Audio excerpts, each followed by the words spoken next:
오늘 성경 말씀 같이 읽겠습니다. 마태복음 25장 31절에서 40절에 있는 말씀입니다. 잘 알고 있는 내용일 텐데 한번 같이 읽겠습니다. 교독하겠습니다. 인자가 자기 영광으로 모든 천사와 함께 올 때에 자기 영광의 보좌에 앉으리니 모든 민족을 그 앞에 모으고 각각 구분하기를 목자가 양과 염소를 구분하는 것 같이 하여 양은 그 오른편에 염소는 왼편에 두리라. 내 임금이 그 오른편에 있는 자들에게 이르시되 내 아버지께 복받을 자들이여 나와 창세로부터 너희를 위하여 예비된 나라를 상속. 내가 줄일 때에 너희가 먹을 것을 주었고 목마를 때에 마시게 하였고 나그네 되었을 때 영접하였고 헐벗을 때에 옷을 입혔고 병들었을 때에 돌보았고 옥에 갇혔을 때에 와서 보았느니. 이에 의인들이 대답하여 이르되 주여 우리가 어느 때에 주께서 줄이신 것을 보고 음식을 대접하였으며 목마르신 것을 보고 마시게 하였나이까. 나그네 되신 것을 보고 영접하였으며 헐벗으신 것을 보고 옷 입혔나이까. 어느 때에 병드신 것이나 옥에 갇히신 것을 보고 가서 배웠나이까 하리니. 임금이 대답하여 이르시되 내가 진실로 너희에게 이르노니 너희가 여기 내 형제 중에 지극히 작은 자 하나에게 한 것이 곧 내게 한 것이니라 하시고. 아멘. 오늘은 좀 가정 얘기를 좀 해야 될 것 같습니다. 라오스에 있는 그 송국관 선교사와 저는 띠동갑입니다. 제가 사역을 시작하던 교회에서 저는 이제 그 사역을 했기 때문에 고등부와 그리고 대학부 시절을 저와 함께 보냈습니다. 고등부 시절에 학교 친구들과 모임 하나를 만들었습니다. 신앙 안에서 봉사활동을 하는 모임입니다. 그 이름이 지작자였습니다. 지금은 다 이렇게 익숙하지만 처음에 그 이야기를 듣고 야 지작자가 도대체 뭔 말이냐 그랬더니 지극히 작은 자, 오늘 본문과 연관된 그런 내용이죠. 지극히 작은 자들의 모임 그래가지고 토요일날 함께 모여서 뭐 고아원에 간다든지 뭐 이렇게 봉사하는 그 모습을 봤습니다. 그때는 전혀 선교사가 되리라고 상상도 못했습니다. 그런데 봉사하던 모습이 지금도 생각이 납니다. 오늘 비유로 말씀하시는 그 내용은 예수님께서 붙잡히기 며칠 전에 주셨던 말씀입니다.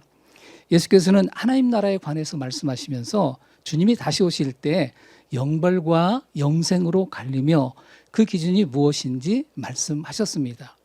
일종의 이제 오픈 테스트라고 할까요? 답을 다 알려주시고 그 답대로 살았는지 평가하시겠다는 내용입니다. 사실 저는 오픈 테스트가 더 어려웠습니다. 그 나이 때. 짧은 시간에 그것을 요약해 적는 것보다 차라리 아는 만큼 쓰는 편이 훨씬 더 편했습니다.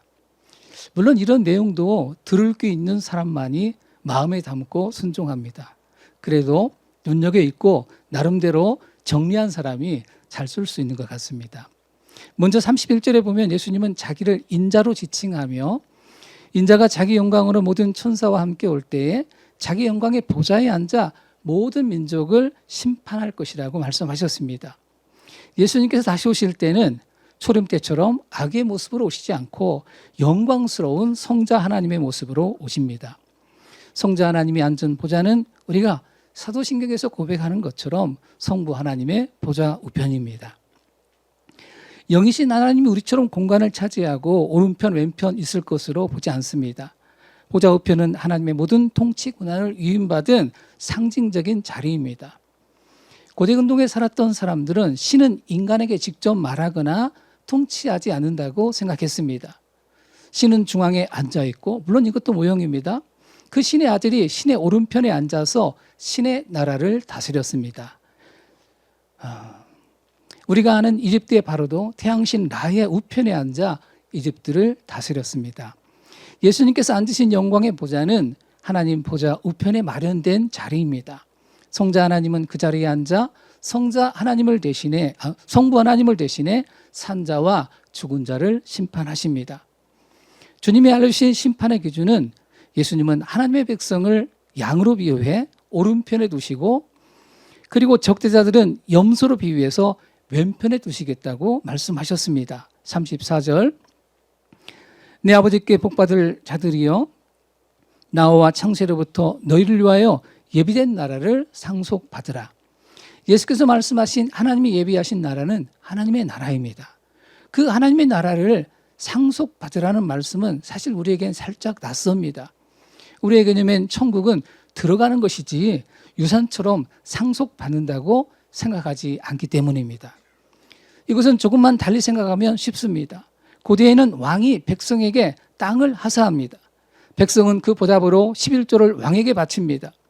왕이 땅을 백성에게 주는 일은 왕의 의무이고 백성이 왕에게 11조를 드리는 일은 백성의 의무입니다. 또 고대의 시민이 되려면 땅이 있어야 합니다. 땅이 없는 사람은 종입니다. 종은 시민권이 없습니다. 하나님 나라의 시민이 되려면 하나님이 분배하는 땅을 지녀야 합니다. 물론 천국에서 각자 몫의 땅이 있고 땅 문서가 필요하다는 말은 아닙니다. 하나님 나라 시민 되는 것을 당시의 시각으로 설명하는 내용입니다. 예수님께서 오른편에 두는 자들에게 이렇게 말씀하셨습니다. 35절과 36절을 읽겠습니다. 내가 줄일 때에 너희가 먹을 것을 주었고 목마를 때에 마시게 하였고 나그네 되었을 때에 영접하였고 헐벗을 때에 옷을 입혔고 병들었을 때에 돌보았고 옥에 갇혔을 때에 와서 보았느니라. 그러자 의인들이 대답합니다. 우리가 언제 주님을 대접했고 언제 나그네 되신 것을 보고 영접하였고 언제 병들고 옥에 갇히셨을 때 우리가 배웠습니까? 저희는 그런 적이 없습니다. 그러자 임금이신 주님께서 말씀하십니다. 임금이 대답하여 이르시되 내가 진실로 너에게 이르노니 너희가 여기 내 형제 중에 지극히 작은 자 하나에게 하는 것이 곧 내게 한 것이니라. 또 왼편에 있는 자들에게도 동일한 기준으로 말씀하셨습니다. 45절 이에 임금이 대답하여 이르시되 내가 진실로 너에게 이르노니 이 지극히 작은 자 하나에게 하지 아니한 것이 곧 내게 하지 아니한 것이니라. 예수께서는 소자를 환대했느냐고 묻습니다. 그리고 그 가부에 따라 영벌과 영생이 주어집니다. 사실 영벌과 영생은 간단히 생각할 문제가 아닙니다. 그 결과가 영원으로 이어지기 때문입니다. 영생은 어떤 삶일까요? 영생은 원래 하나님이 계획하셨던 것이 완성된 삶입니다. 인간은 하나님의 형상으로 창조되었습니다. 피조물인데 하나님을 반영하는 존재가 되었다는 뜻입니다. 지금은 우리가 죄로 인해 왜곡되어 하고 싶어도 하지 못하는 일들이 많습니다. 우리는 하나님의 계명을 온전히 순종하고 싶습니다. 하나님을 사랑하고 이웃을 사랑하는 삶, 즉 지극히 작은 자를 환대하는 삶을 살고 싶습니다. 마음은 가는데 현실을 미치지 못합니다. 그래서 하나님 앞에 나올 때마다 사실은 부끄럽습니다.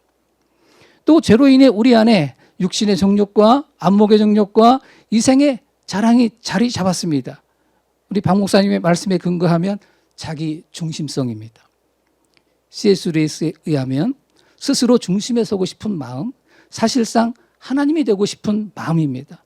이런 죄는 사단이 먼저 지었고 사단의 유혹으로 인간이 따라서 지었습니다. 자기 중심성은 세상의 중심에 내가 앉아있고 세상은 나를 중심으로 돌아가야 한다는 생각입니다. 이 생각 안에선 하나님도 수단에 불과합니다. 우리는 이런 것이 엄청난 죄라는 것을 압니다. 그것은 전능한 하나님, 영원한 하나님을 인정하지 않고 반역하는 일이기 때문입니다. 그래서 이런 자기 중심성을 내 안에서 물리치고 싶습니다. 인간의 본연을 회복해서 주의 말씀을 청종하고 예수님처럼 죽기까지 주의 말씀에 순종하고 싶습니다. 그러나 현실은 여전히 내가 중심이고 주님은 주변입니다. 이 모든 게 죄로 인해 왜곡된 우리들의 자화상입니다. 완성된 하나님 나라 안에선 이런 모든 것이 내 신앙 이성 안에서 통제할 수 있는 상태입니다. 내가 하고 싶고 잘할 수 있는 일이 주님을 기쁘게 하는 일이 됩니다. 내가 좋아서 했는데 하나님이 그 일을 통해 영광을 받으시는 것이 영생으로 표현된 하나님의 나라입니다. 하나님의 형상으로서 온전한 모습은 예수 그리스도입니다. 예수님의 삶을 잘 지켜보면 우리가 도달해야 할 장성한 모습을 짐작할 수 있습니다. 예수님은 두 가지를 하셨습니다. 하나는 율법 아래 오셔서 그 계명을 온전히 지키셨습니다. 다른 하나는 우리 죄를 대속하기 위해 하나님의 뜻에 전적으로 순종하셨습니다. 하나님 백성은 하나님의 계명을 온전히 지키고 하나님의 뜻에 자기를 철저히 복종시키는 사람입니다. 하나님 나라는 그런 백성들이 모여 사는 나라입니다. 하나님을 사랑하고 함께 사는 이웃, 다스리라 명하신 피조물을 사랑으로 다스리는 사람들이 사는 곳입니다. 하나님의 사랑을 받고 하나님을 사랑하며 이웃의 사랑을 받고 이웃을 사랑하는 나라입니다. 그것은 우리가 기뻐 행하는 일이 하나님이 기뻐하는 일입니다. 그 나라의 백성은 자기가 좋아하는 일을 하면서 하나님께 영광을 돌리고 이웃에게 도움을 주는 삶을 삽니다. 그런 삶이 영생의 삶입니다. 영벌은 어떤 상태일까요? 영원한 벌이 주어지는 지옥은 하나님 사랑, 이웃 사랑과 정반대의 세상입니다. 하나님에 대해서는 이를 가는 증오가 계속되는 세상입니다. 동시에 지옥은 이웃을 사랑할 수 없는 세상입니다. 모든 피조물을 대표했던 아담이 죄를 범한 이후에 세상은 많이 달라졌습니다.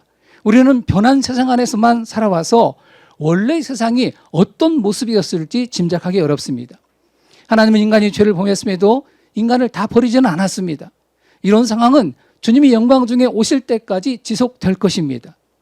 하나님께 주신 일반 은총이 남아있어서 인간은 사회를 구성하고 나라를 세우고 법을 만들어 인간 다음을 유지할 수 있는 최소한의 삶을 살아갈 수 있습니다. 법을 악용해 죄를 짓는 사람도 물론 있지만 사람들 대부분은 그 법의 운영을 통해 안전하게 살아갑니다. 만일 하나님이 남겨주신 일반 은총마저도 사라진다고 상상해 보십시오. 사람들은 노력해서 세운 법이 아니라 자기 소견에 옳은 대로 살아갑니다. 지옥은 하나님이 남겨주신 일반 은총마저도 사라지는 세상입니다. 잘못을 저질렀을 때 그나마 제재를 가했던 양심마저도 사라진 세상입니다. 그런 곳이 지옥입니다. 그러니 지옥은 우리가 경험하지 못한 상상 이상의 고통이 유발되는 곳입니다. 우리는 한때 통제받지 않는 권력으로 인해서 몸고생, 마음고생을 심하게 겪었습니다. 지금은 온 세계가 통제받지 않는 권력으로 인해서 몸살을 앓고 있습니다. 그 폭력에 노출된 나라에서 사는 시민의 삶을 생각해 보십시오. 지옥이 따로 없을 것입니다. 영벌에 들어갈 지옥은 그것 이상이라고 생각하시면 됩니다. 그나마 지금은 선거 때문에 눈치를 보지만 그 세계는 누구의 눈치도 보지 않고 악을 저지르는 세상입니다. 악의 끝이 무엇인지 보여주는 세상입니다.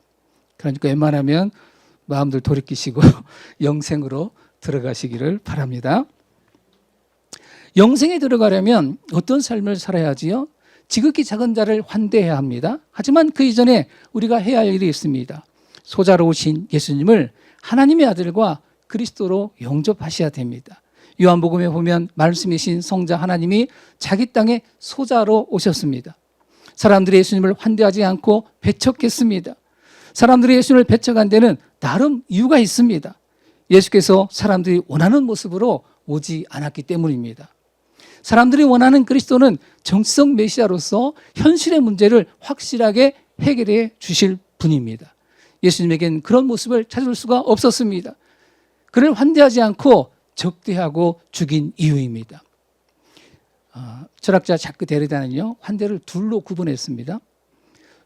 초대의 환대와 그리고 방문의 환대로 이렇게 구분했는데요. 초대의 환대는 나와 격이 비슷하거나 나은 사람을 환대하는 것입니다. 그 기준을 내가 정하고 내가 원하는 사람을 내가 초대합니다. 초대의 환대는 다음에 나를 초대해 줄 수 있는 사람을 초대합니다. 유대의 랍비와 같이 훌륭한 선생님을 모시면 그 사람과의 친분을 사람들에게 과시할 수도 있습니다. 예수님도 바리새인에게 이런 초대를 받은 적이 있습니다. 방문의 환대는 이런 제한을 두지 않는 환대입니다. 방문의 환대는 누가 오든지 이를 환대하는 절대적인 환대입니다. 초대의 환대만을 환대로 여기는 종교인에게 그래서 예수님은 애매한 위치에 있었습니다. 예수님은 사람들에게 랍비나 선지자 정도로 인정을 받은 인물입니다. 그런데 그는 유대 종교인이 중요시하는 것을 다 무시했습니다. 그래서 세리나 죄인의 식사 초대에도 거리낌 없이 응하셨습니다. 당시의 세리는 로마의 하수인 매국노 취급을 받았습니다. 죄인은 대부분 가난한 노동자들입니다. 이스라엘은 로마의 식민지였습니다. 이스라엘의 그리스 로마 사람들도 옮겨와 살았습니다. 가난한 노동자가 생계를 유지하려면 이 이방인들과 접촉해서 일해야 합니다. 유대인 노동자가 아무리 주의를 기울여도 이방인과 접촉하면 죄에 오염될 수밖에 없다고 판단했습니다. 그래서 경건한 유대인은 남의 일을 해도 이방인과 접촉해 일하려고 하지 않았습니다. 이런 종교인의 눈에 예수님은 세리나 죄인의 친구에 불과합니다. 이런 사람을 초대하는 것은 자신들 역시 세리나 죄인의 친구로 여겨진다고 판단해 그를 그리스도와 하나님의 아들로 영접하지 않았습니다. 더 나아가서 예수께서 하신 말이나 주장이 예수를 죽이는 근거가 되었습니다. 그렇지만 그 예수님을 그리스도와 하나님의 아들로 영접하는 자는, 즉 환대하는 자는 하나님의 자녀가 되는 권세를 얻습니다. 하나님의 자녀가 된 권세 가운데 하나가 앞서 언급한 하나님이 예비한 나라를 상속받는 것입니다.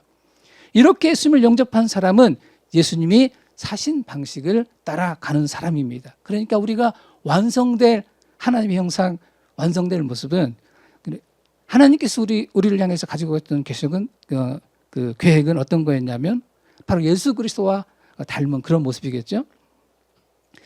예수님의 첫 행보는요, 가나의 혼인 잔치입니다. 예수님은 어머니와 함께 가나의 혼인 잔치에 참여했습니다. 그런데 잔치 중간에 곤란한 일이 발생합니다. 혼인 잔치에서 절대 빠지지 않아야 할 포도주가 떨어져 갑니다. 부엌에서 일을 돕던 마리아가 먼저 이 상황을 발견하고 아들 예수에게 도움을 요청했습니다. 만일 가까운 친척의 잔치라면 마땅히 도와야 합니다. 처음 예수님은 어머니의 제안을 거부하는 듯 보였습니다. 그러다가 종들을 시켜서 항아리 가득 물을 채우도록 했습니다. 6항아리의 물이 가득 찾아 예수님께서는 연회장에게 가져다 주라고 하셨고, 그 맛을 본 연회장은 신랑을 불러 따지듯이 칭찬을 했습니다. 예수께서는 의도치 않은 일로 자기 영광을 나타냈습니다. 요한복음에서 영광이란 하나님 되심을 드러내는 일입니다. 그런데 이 사건의 깊은 의미는 이사야서 24장과 25장에서 찾을 수 있습니다.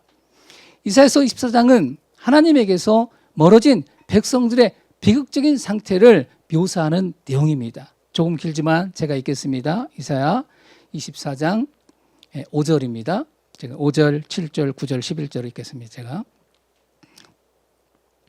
땅이 또한 그 주민 아래에서 더럽게 되었으니 이는 그들이 율법을 범하며 율법을 어기며 영원한 언약을 깨뜨렸습니다. 새 포도즙이 슬퍼하고 포도나무가 쇠잔하며 마음이 즐겁던 자가 다 탄식하며 노래하면서 포도주를 마시지 못하고 독주는 그 마시는 자에게 쓰게 될 것이라. 포도주가 없으므로 거리에서 부르짖으며 모든 즐거움이 사라졌으며 땅의 기쁨이 소멸되었도다. 하나님 백성이 율법을 어긴 결과, 우상을 섬긴 결과 이스라엘에 비극적인 일이 일어났습니다. 그 모습은 마치 혼인잔치에 포도주가 떨어져 모든 즐거움과 기쁨이 소멸된 곤란한 상황처럼 묘사했습니다. 가나 혼인잔치에도 만일 포도주가 잔치 중간에 떨어지고 손님들이 불평을 쏟아내며 돌아가는 상황이 되었다면 주인에게 씻을 수 없는 불명예로 남을 것입니다. 명예를 중시했던 사회에서 그 주인은 평생 얼굴을 들지 못하고 다녀야 했을 것입니다. 이사야 25장은 주님의 날을 피운하는 내용입니다. 24장에서 심판을 이야기하고 25장에서 구원을 이야기하니까 읽는 우리가 볼 때는 성경이 너무 왔다 갔다 한다 이런 느낌이 있습니다. 하지만 이것이 고대 예언서의 표현 양식입니다. 25장 6절로 8절을 함께 읽겠습니다. 시작.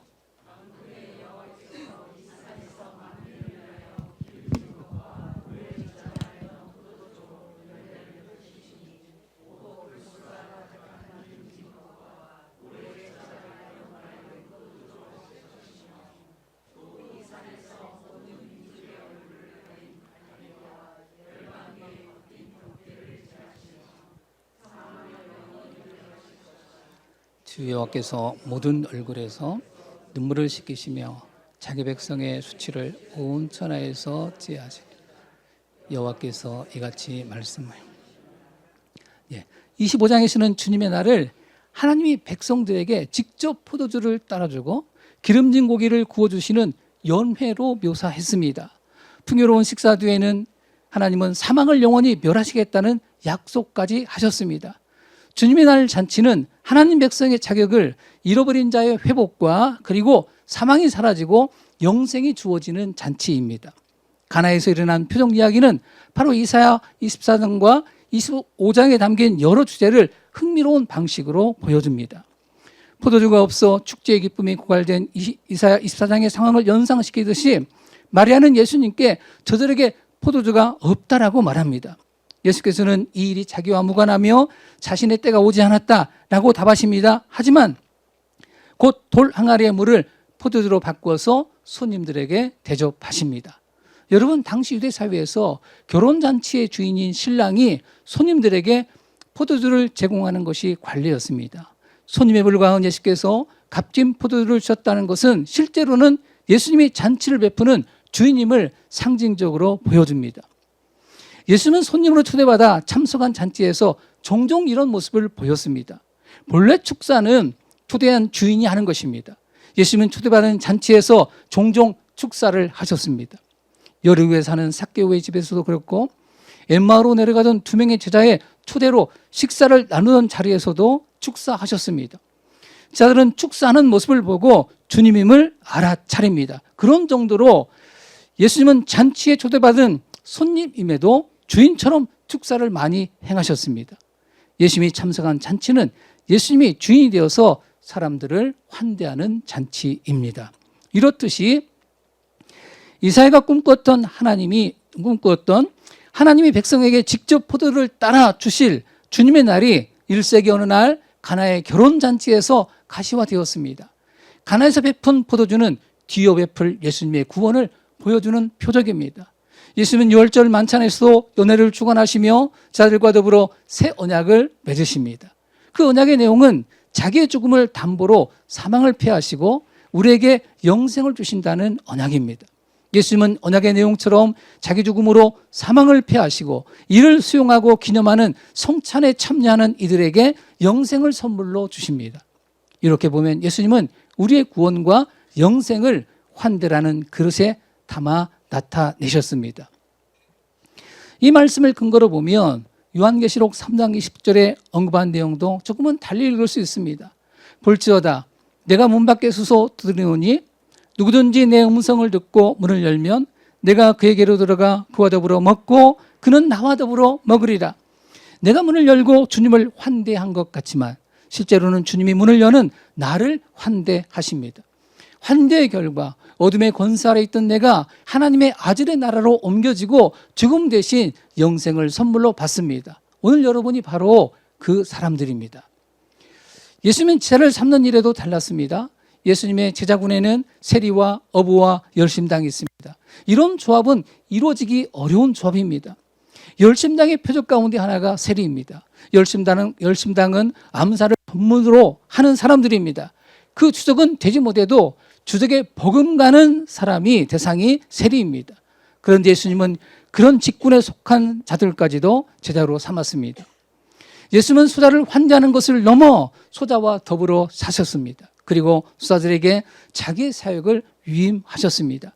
제자 공동체는 지극히 작은 자의 공동체요. 지극히 작은 자들의 공동체는 하나님 나라의 천병인 바로 오늘 교회 공동체입니다. 사도 바울은 직구께도 이런 내용을 편지에 담아 명문화시켰습니다. 지난 주일에도 우리 목사님 읽었던 말씀인데 다시 한번 읽겠습니다. 고린도전서 1장 26절에서 29절입니다. 같이 읽겠습니다. 우리가 얼마나 소자인지 시작. 형제들아 너희를 부르심을 보라.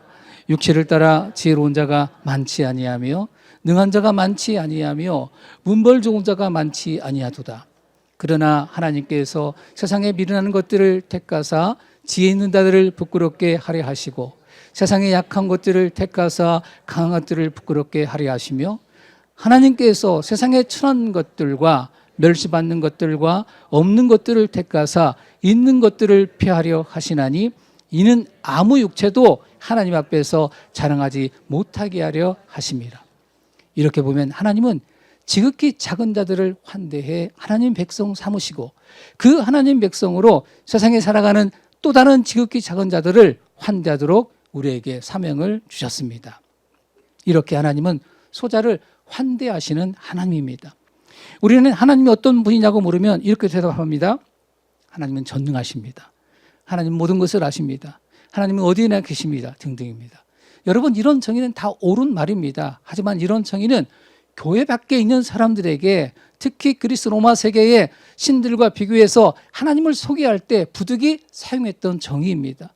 성경은 이런 정의로 기록되지 않았습니다. 그 대신에 때로는 하나님이 일하시는 모습으로, 때로는 역사를 서술하는 모습으로, 때로는 시적인 표현이나 불만과 간절함이 담긴 기도의 형태로, 때로는 자본과 같이 짧은 내용으로 하나님이 어떤 분인지를 묘사했습니다. 그래서 성경 속 하나님을 알아가려면 성경을 이해하는 방식으로 알아가야 됩니다. 창세기 1장에 나타난 하나님의 모습은 지혜롭고 성실한 일꾼 같은 하나님의 모습입니다. 신도시를 건설하듯이 잘 구성된 계획표에 따라서 6일 동안 세상을 창조하는 공정을 맞으십니다. 하나님은 창조의 마지막 날 맨 마지막으로 인간을 창조하셨습니다. 인간을 창조하실 땐 삼위일체 하나님께서 잠시 멈춰서서 상의하셨습니다. 멈춤은 성경을 읽는 독자로 하여금 하나님이 다음에 창조하시는 피조물에 관심을 두게 합니다. 하나님은 인간을 하나님의 형상으로 창조하시고 하나님이 창조한 피조물을 하나님을 대신해 다스리게 하셨습니다. 처음엔 아담 한 사람을 창조하셨지만 아담을 이용해 아담과 같은 하나님의 형상으로 하와도 창조하셨습니다. 이 둘을 짝이 되게 하고 하나님이 창조한 가장 아름다운 동산을 두 사람에게 맡겼습니다. 에덴 동산은 아담과 하와가 일하는 곳이기도 하지만 아담과 하와가 거주하는 공간이기도 합니다. 에덴 동산은 마치 신혼부부를 위하여 하나님께서 마련하신 신혼집과 같습니다. 처음부터 아담과 하와는 하나님의 환대 속에 부부가 되었습니다. 이 두 사람이 가정을 갖기 위해 누려간 게 아무것도 없습니다. 두 사람은 하나님이 창조하신 세상을 선물처럼 누리는 사람입니다. 다른 피조물도 마찬가지입니다. 모든 피조물이 그 종류로 창조되었습니다. 생존 경쟁을 통해 살아남아야 하는 구조가 아니라 서로 조화롭게 살아가도록 창조되었습니다. 조화로운 세상에서 모든 피조물은 서로에게 선물과 같습니다. 하나님은 세상을 자기의 땀과 수고로 창조하셨습니다. 그리고 하나님이 창조한 모든 피조물을 하나님의 나라에 초대하여 환대하였습니다. 환대는 하나님이 세상을 만드신 이유이고 방식입니다. 따라서 하나님이 창조한 세상에서 생명체로 살아가려면 환대가 반드시 필요합니다. 환대는 모든 피조물이 존재하기 위한 가장 기본적인 필수 조건입니다.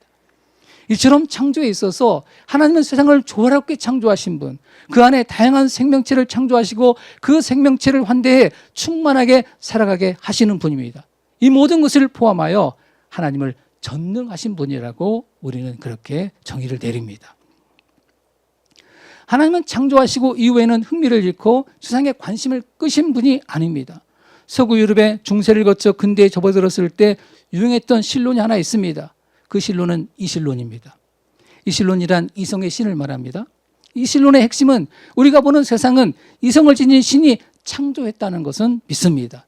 그 이성의 신은 세상을 정밀기계처럼 정밀하게 잘 만들었습니다.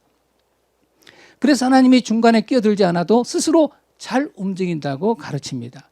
중세 기독교 신론에서 하나님의 섭리를 제거했습니다. 요즘 유행하는 말로 이성의 신이 만든 세상은 자율주행으로 신이 끼어들어 수고하지 않아도 된다고 가르쳤습니다. 서구 유럽에서 이런 신을 만들어낸 이유가 있겠죠. 신교와 구교의 전쟁이 오랫동안 지속되었고 이로 인해서 시민들의 삶이 많이 힘들어졌습니다. 그래서 당시 지식인들은 우리들의 일상사에서 종교가 빠졌으면 좋겠다는 마음이 지배적이었습니다. 그런 바람으로 만들어낸 신이 이신론입니다. 이신론은 기독교의 하나님을 빼버리고 싶은 서구 지식인이 만든 그런 신입니다. 하지만 하나님은 창조하시고 가만히 계시는 분이 아닙니다. 그 창조 안에 죄가 끼어들어 망가지는 것을 막기 위해서 세상 속에 들어오셔서 AS까지 하시는 분입니다. 그것을 섭리라고 말합니다. 하나님이 창조한 세상 안에 하나님이 창조하지 않은 게 끼어들었습니다. 그것이 죄입니다. 죄로 인해 하나님 나라 안에 다른 통치가 들어왔습니다. 그래서 세상이 뒤틀렸습니다. 생명이 충만한 세상에 죄와 함께 죽음이 들어왔습니다. 죽음은 세상의 다양한 모습으로 나타납니다. 개인에게는 가난과 병든과 죽음으로 나타나고 사회엔 분쟁과 다툼과 전쟁으로 나타납니다. 이런 일이 우리 몸 안에 일어나면 그것이 암입니다. 암은요 원래의 세포가 변이되어서 나타난 세포입니다. 이 세포는 중앙의 통제를 받지 않고 제 마음대로 자라 다른 사표를 파괴하고 기능을 하지 못하도록 만듭니다. 그러면 병원에서 어떻게 합니까? 암을 진단한 후에 적절한 치료법으로 그 암을 퇴치하려고 노력합니다. 하나님이 이렇게 하시는 일을 구속이라고 말합니다. 구약에 보면 하나님께서 이런 일을 앞서 보여준 일이 있습니다. 하나님이 애굽에서 이스라엘을 구해낸 일입니다. 이스라엘은 그때 이집트의 종노릇을 하였습니다. 자신들의 힘으로는 도저히 빠져나올 수 없는 상황에 있을 때 하나님 이집트에 10가지 이상의 재앙을 내린 후에 나오게 하셨습니다. 이스라엘은 이 날을 유월절로 지킵니다. 유월절은 우리의 광복절입니다. 그 시작에 하나님의 구속이 있습니다. 이스라엘이 시내산에서 하나님과 언약을 맺고 하나님의 법을 받았는데 이 법의 기본적인 정신은 종되었던 이스라엘이 하나님의 섭리로 자유를 얻은 은총에 근거합니다. 그때 주신 법 가운데 하나가 나그네를 환대하는 법입니다. 출애굽기 22장 21절을 같이 한번 읽겠습니다. 시작. 그들을 너희도 애굽 땅에서 나그네였음이라. 신명기 10장 18절과 19절을 또 읽겠습니다. 시작.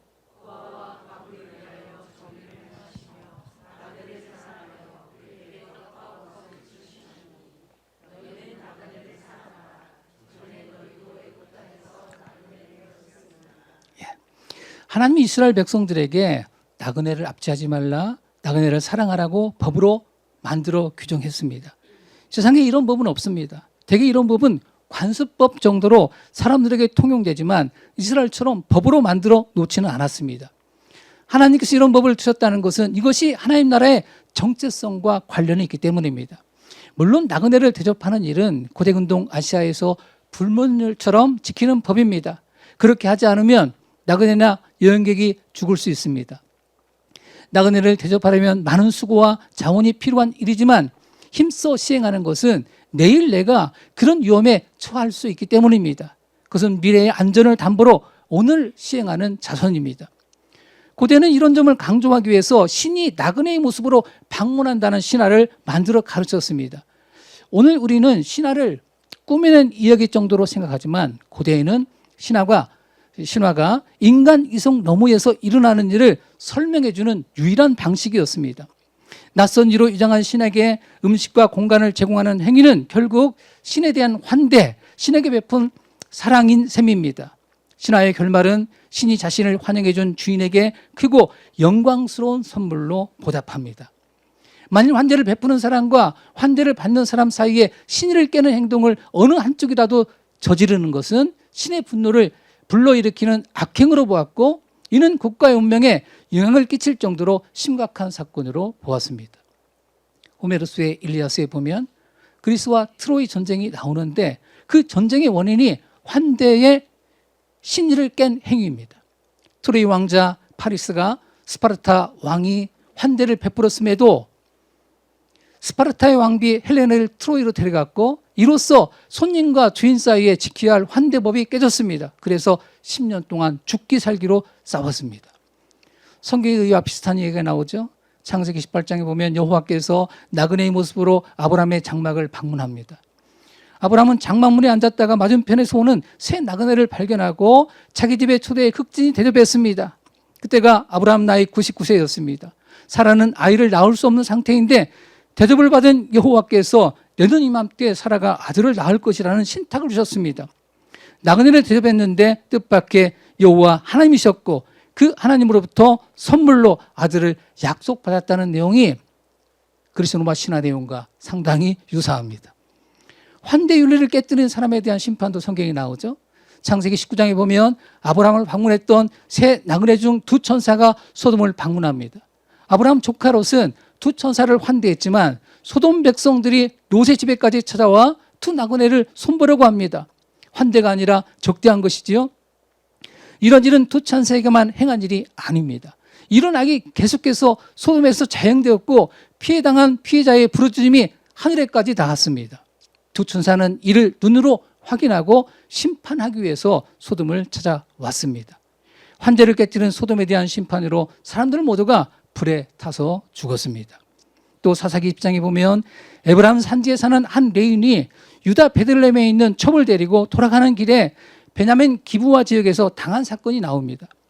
한 에브라임 지파 노인이 기브아 지역에서 거류하였습니다. 거류했다는 것은 임시로 숙소를 마련하고 살았다는 뜻입니다. 이 레위인이 기브아에 가서 유숙하려고 집을 찾았지만 아무도 그를 환대하지 않았습니다. 저녁 때에 기브아에 거류하는 그 노인이 집으로 돌아오다가 성읍 넓은 거리에서 나그네가 있는 것을 보고 자초정을 물었습니다. 레위인의 이야기를 다 듣고 그 거류하는 노인이 자기 집에 들어와 머물도록 초대했습니다.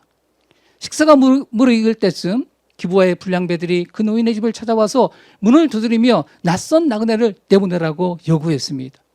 노인은 천연단을 내주겠다, 레위인은 자기 첩을 내주겠다 하다가 첩을 밖으로 내보냈는데 그 첩은 불량배들에게 밤새 능욕을 당하고 죽었습니다. 레위인은 시신을 집으로 데려가서 12토막으로 나누어서 이스라엘 사방으로 보냈습니다.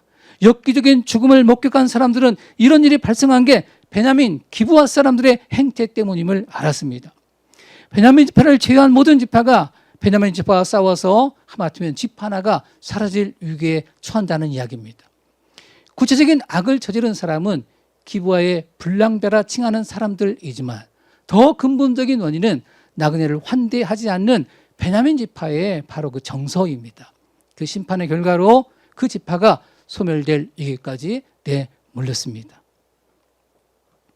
왜 이런 일을 벌일까요? 환대에는 위험도 따르기 때문입니다. 자칫 원수를 환대하면 환대하는 사람이 죽을 수도 있습니다. 외부 사람을 쉽게 함대할 수 없는 이유입니다.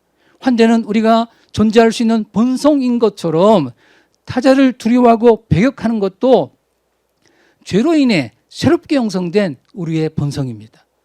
소돔의 정서, 베냐민 지파의 나그네에 대한 공격에는 이런 이유도 포함되어 있습니다. 그래서 구약개경 집회서에 보면 아무나 내 집에 불러들이지 마라, 악인들의 사기와 술수는 헤아릴 수 없이 많다라는 내용이 담겼습니다. 고대 유대인들은 환대 대상을 잘 고르는 일을 지혜로 여겼습니다. 이런 위험에도 불구하고 그리스도인이 나그네를 환대해야 하는 이유는 주님의 명령이기 때문입니다. 주님은 나그네인 소자에게 한 것이 곧 내게 한 것이라고 말씀하셨습니다. 또 주님은 최후의 만찬에서 자들의 발을 씻어주며 너희도 이와 같이 하라고 몸소 가르치셨습니다. 예수께서 이렇게 강조하며 말씀하시는 이유는 하나님 나라가 환대의 나라이기 때문입니다.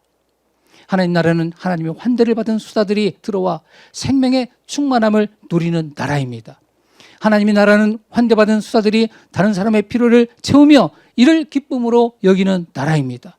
하나님 나라는 이웃뿐만 아니라 하나님이 다스리라고 명하셨던 모든 피조물까지 환대하는 나라입니다. 하나님 나라는 그 백성들의 순종으로 생명이 충만한 나라이고 이를 통해 하나님이 영광을 받으시는 나라입니다.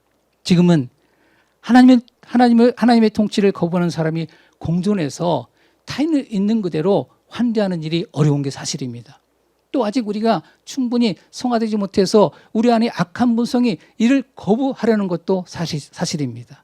그렇지만 완성될 하나님 나라가 환대 나라라면 지금부터 그 삶을 살아가는 것이 하나님 백성다운 삶입니다. 주님은 이렇게 주님 주신 명령을 지키기 위해 부단히 애쓰는 그 모습 자체를 기뻐하십니다. 정리하겠습니다. 남은 주간도 수다를 환대하는 마음을 잃지 않고 작은 한 걸음이라도 나아가시는 성도 되기를 간절히 기원합니다. 기도하겠습니다.